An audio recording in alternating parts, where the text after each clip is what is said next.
Vous êtes de plus en plus nombreux à nous suivre à travers le monde sur YouTube et sur sangoyacongo.com. En tout cas, ce n'est pas moi qui le dis, vous l'exprimez à travers vos sondages. Des duplex, des réactions, la RTVS1 vous informe toutes les heures, pendant toute la journée. Soyez les mieux informés, soyez les premiers à savoir tous les sujets d'actualité traités avec impartialité.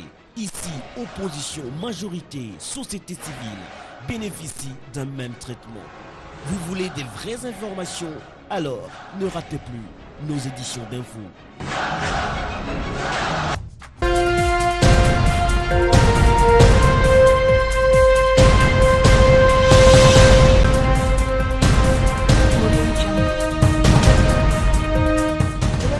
Merci de nous suivre pour vous informer. Tout de suite les titres.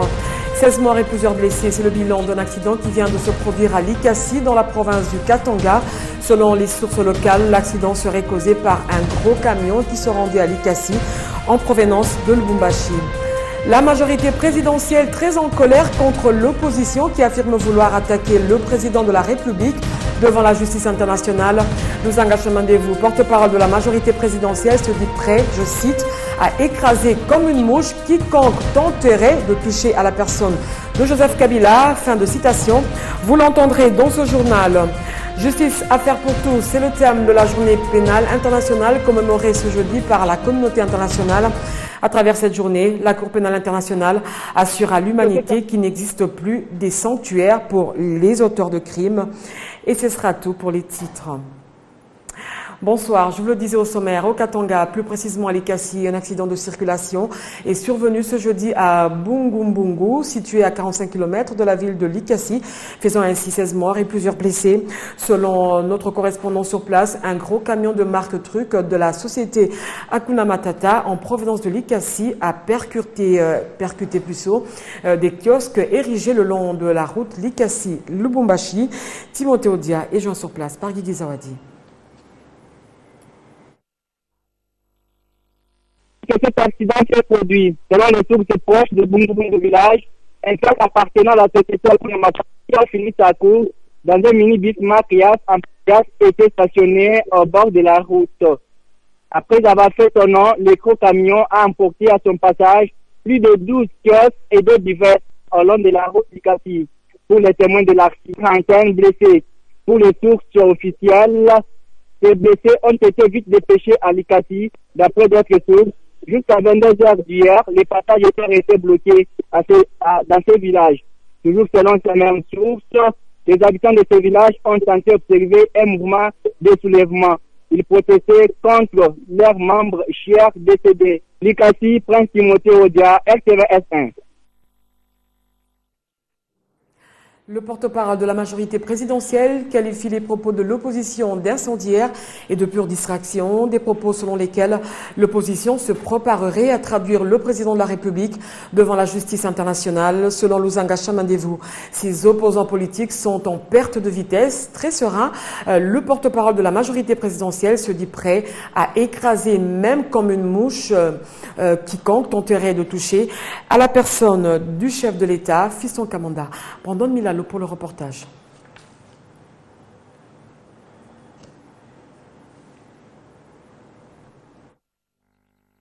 Le président de la République est une institution conformément à la Constitution dont il est d'ailleurs garant. De ces faits, l'accusé des criminels sans brandir des preuves peut coûter des poursuites judiciaires, assorties des sanctions graves. C'est dans cette logique que s'est inscrit Luzanga Chamandevou pour réagir énergiquement contre ce qu'il appelle allégations et accusations gratuites de certains opposants en perte de vitesse contre le chef de l'État. Pour les porte-parole de la majorité présidentielle, c'est purement et simplement un acharnement contre Joseph Kabila.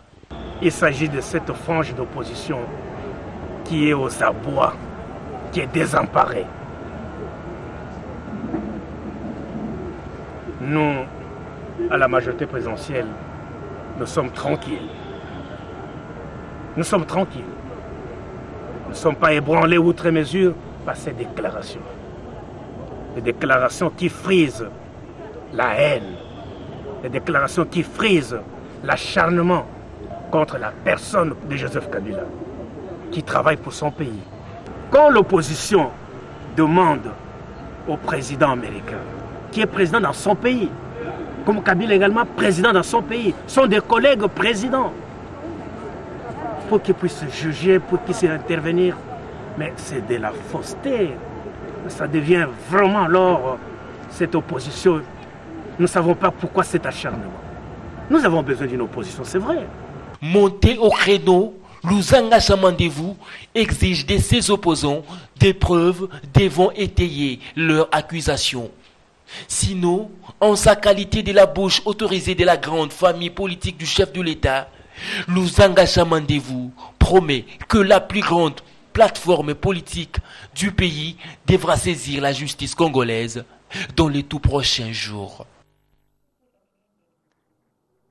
L'heure est venue pour convaincre la grande masse afin de discuter des institutions de la République et non des individus, moins encore de la révision de tel ou tel autre article de la Constitution. Ce sont là les propos de Jean-Pierre Kambila, orateur de la deuxième journée organisée par l'Église catholique dénommée l'intellectuel catholique face à la révision constitutionnelle.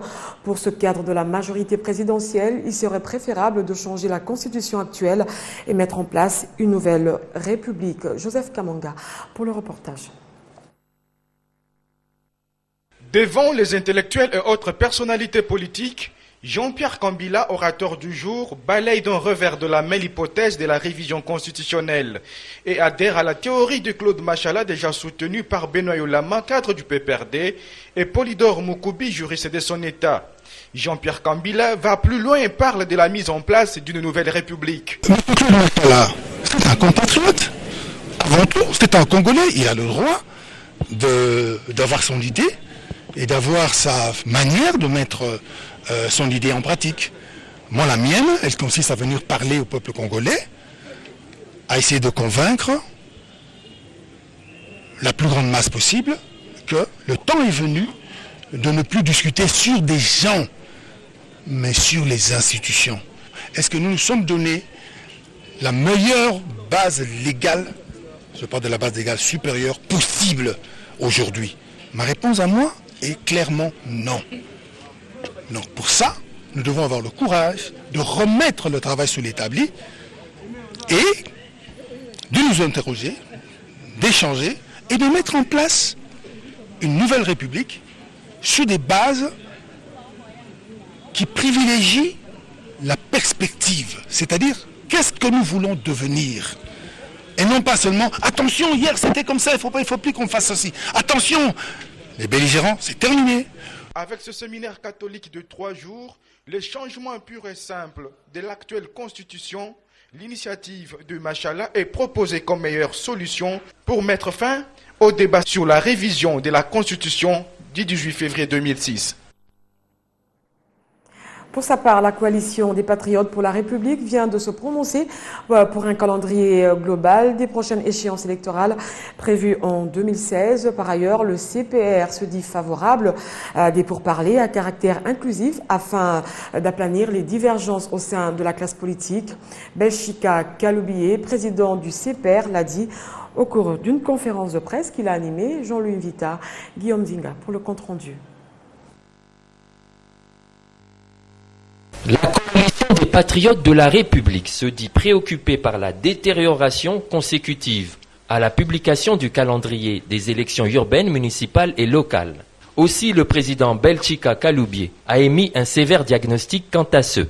Le calendrier partiel proposé par la CENI et les innovations qu'il propose donnent l'impression de se préoccuper davantage sur le comment et que faire pour assurer la continuation du pouvoir en place, quitte à bousculer la Constitution et non l'organisation des élections dans le respect de la Constitution en vigueur, dans sa lettre et dans son esprit, pour éviter de retomber dans les erreurs passées, au point de proposer le but.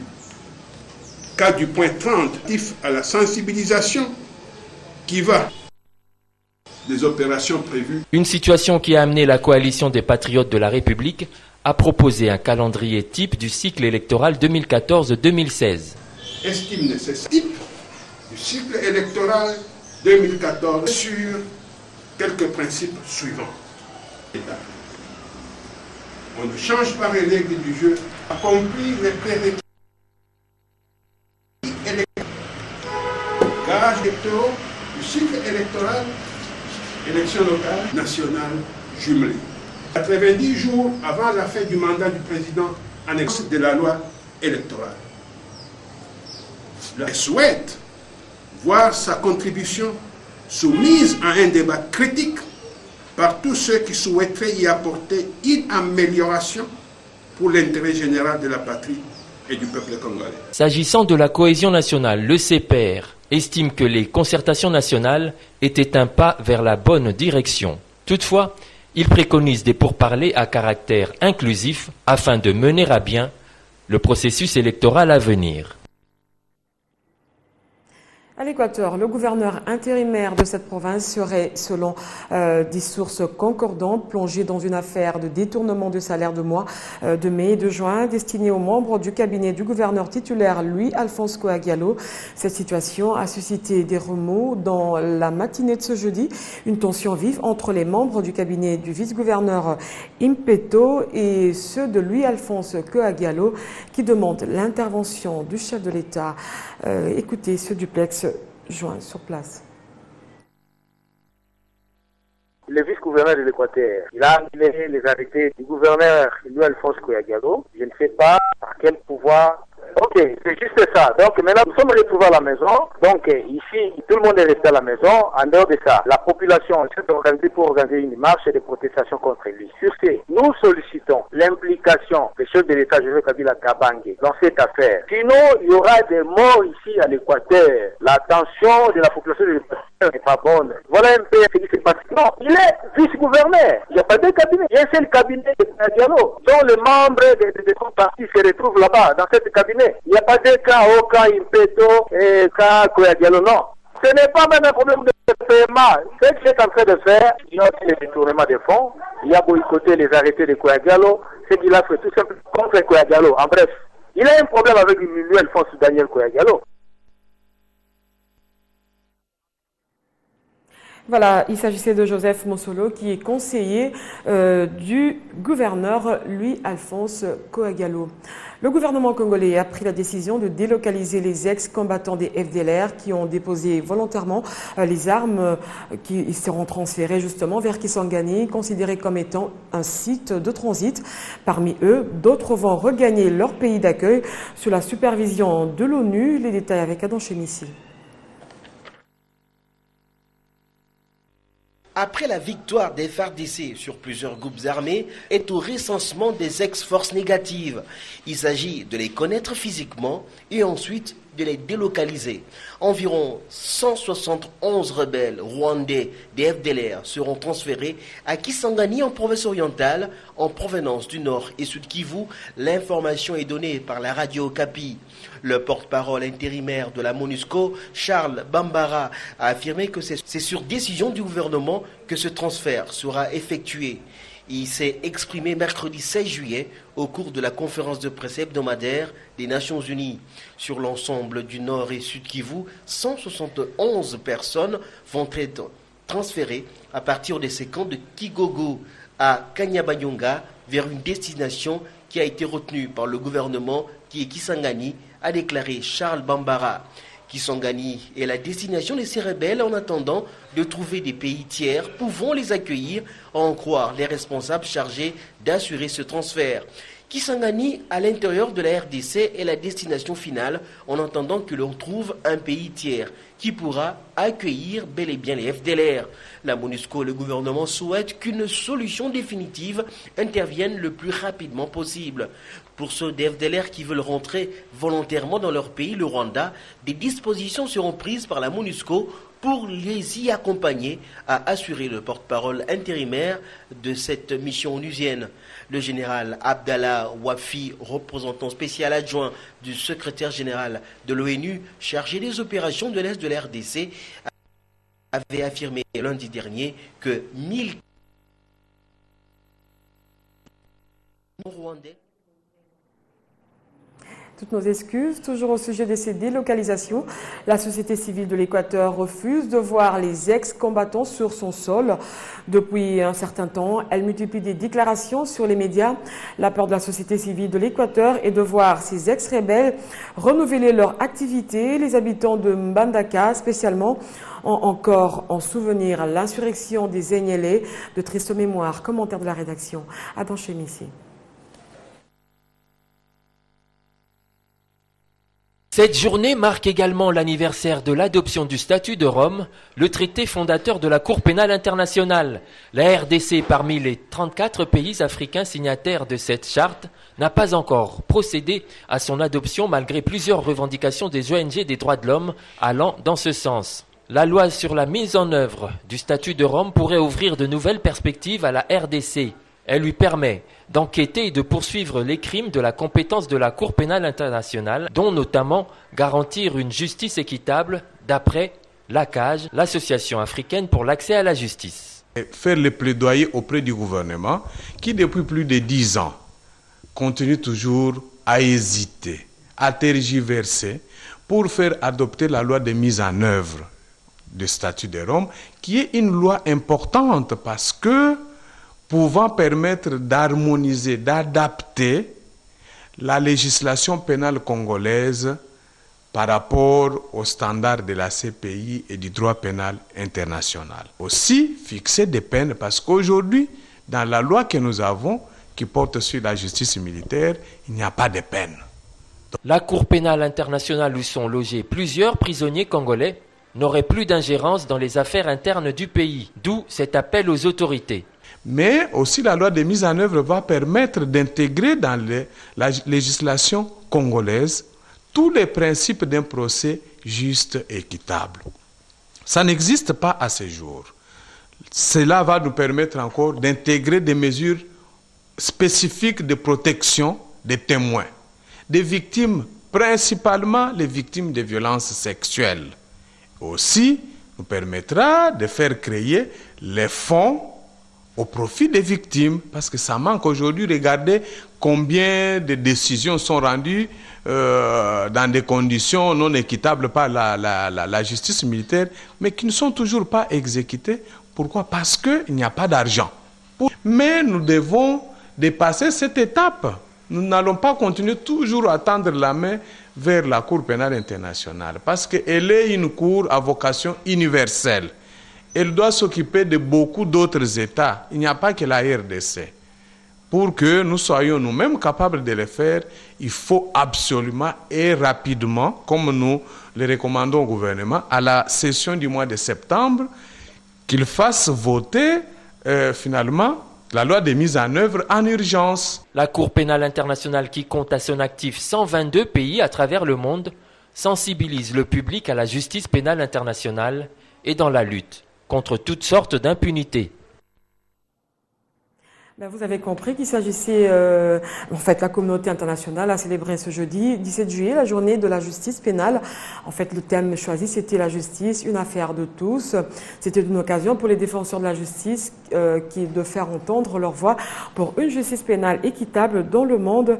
Parmi les défenseurs, vous aviez suivi l'Association congolaise pour l'accès à la justice. Restons toujours dans ce registre. La date du 17 juillet a été choisie en 1998 par la communauté internationale pour commémorer la justice pénale internationale. Une journée qui vise à sensibiliser le public sur la justice internationale, à lutter contre l'impunité afin de générer un soutien de tous en faveur des victimes des atrocités, crimes de guerre et crimes contre l'humanité. À travers cette journée, la Cour pénale internationale assure à l'humanité qu'il n'existe plus de sanctuaire pour les auteurs de crimes. Suivez ce papier historique sur cette journée avec Serge Niati.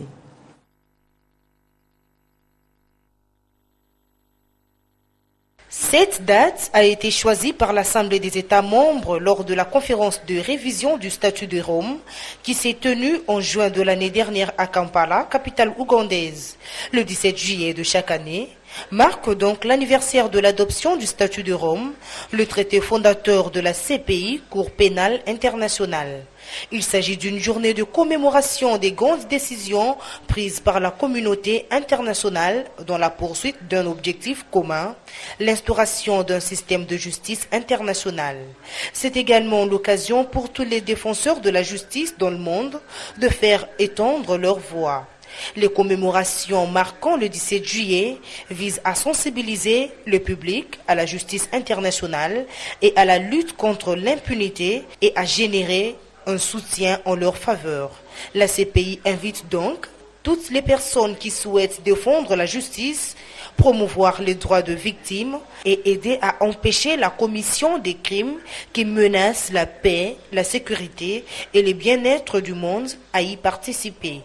Et retenez que pour cette année, le thème retenu est « La justice, une affaire de tous ». Un peu en arrière, je vous parlais de la délocalisation des ex-rebelles FDLR. La société civile de l'Équateur refuse de voir ses ex-combattants sur son sol depuis un certain temps. Elle multiplie des déclarations sur les médias.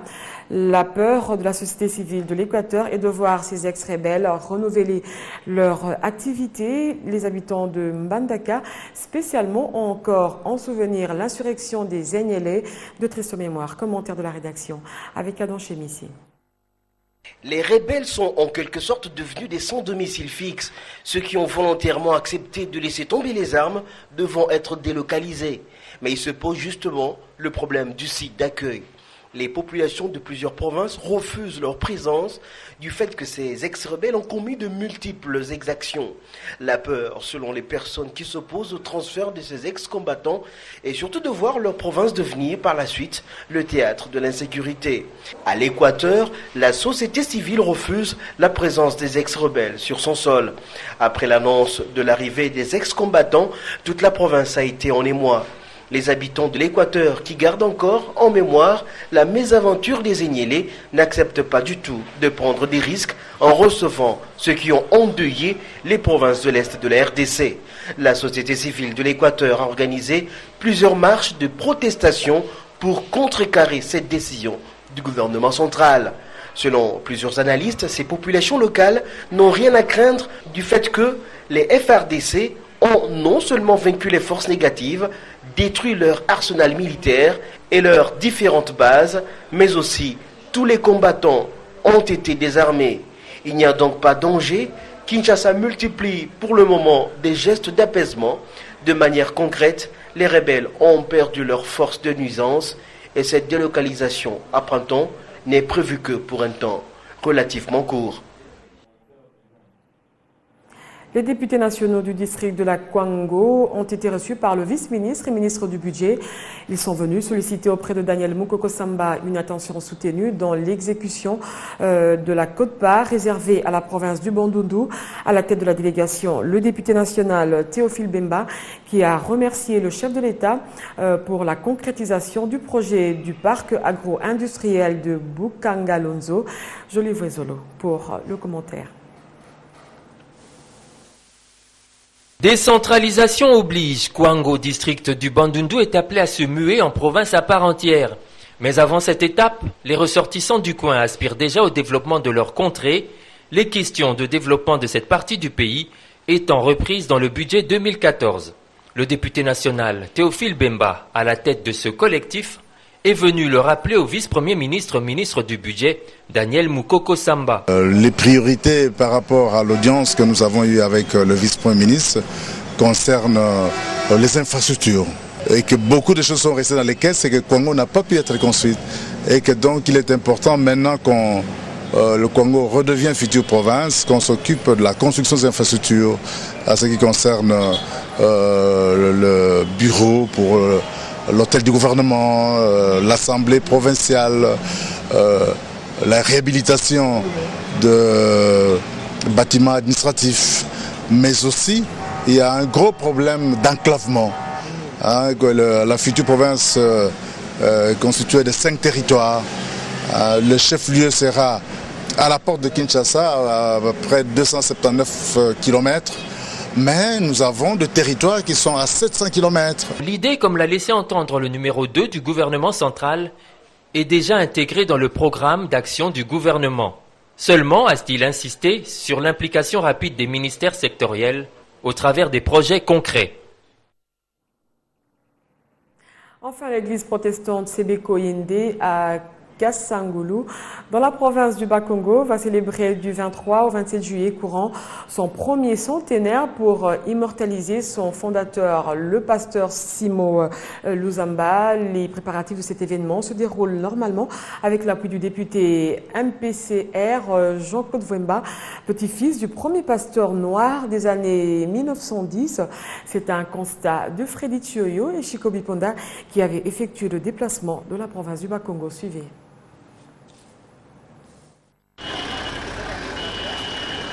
Simon Luzamba est le premier pasteur pionnier qui est venu implanter pour la toute première fois dans le territoire de Kasangulu, dans la province du Bas-Congo, l'église protestante Sebeko en 1910, aux côtés des Suédois. Il se trouve être le grand-père du député national MPCR Jean-Claude Vwemba Luzamba. En 1910, c'était les missionnaires protestants ou les missionnaires blancs catholiques qui implantaient des stations missionnaires, qui commençaient des églises. Mais lui, particulièrement, il a implanté en 1910. Voilà pourquoi est-ce que nous disons que c'est une spécificité missiologique. En marge du centenaire de cette grande église dans le district du Cataract, qui sera célébré le 27 juillet courant, tout Kasangulu est déjà en effervescence. C'est dans ce cadre que la presse a été conviée à une descente sur les différents sites par où était passé le feu Simon Luzamba, en compagnie du 26e pasteur de la communauté Sebeko, Yenderama Kiyendula, sous la conduite de son petit-fils Jean-Claude Vwemba. Tout est parti de la grande route Matadi, où les affiches annonçant l'événement sont déjà visibles, jusqu'à l'endroit où Simon Luzamba avait commencé sa mission ecclésiastique. À cause de cette bravoure, ce quartier porte son nom depuis plusieurs décennies. Endroit historique, mélancolique et spirituel. Là, je suis tout d'abord en train d'installer le pylône que vous voyez de la radio-télévision Kasangulu Vumbuka. L'émetteur sera ici, les faisceaux seront ici, et qu'à partir, je crois, du 26, toute la ville de Kinshasa recevra les émissions de Vumbuka, ainsi que jusqu'à Kimpese, avant de mettre un relais à Bangu Songololo, pour que ça puisse aller vers Matadi, Boma et consorts. C'est dans cette église qu'il y aura la célébration du centenaire. Les travaux de réfection se déroulent normalement à la dimension de l'événement sous la bénédiction de l'élu de Kasangulu, Jean-Claude Vwemba Luzamba. Un rendez-vous à ne pas manquer. Et c'est la fin de ce journal, un journal dédié spécialement aux téléspectateurs qui nous suivent depuis Brazzaville. D'ici là, portez-vous bien. Au revoir.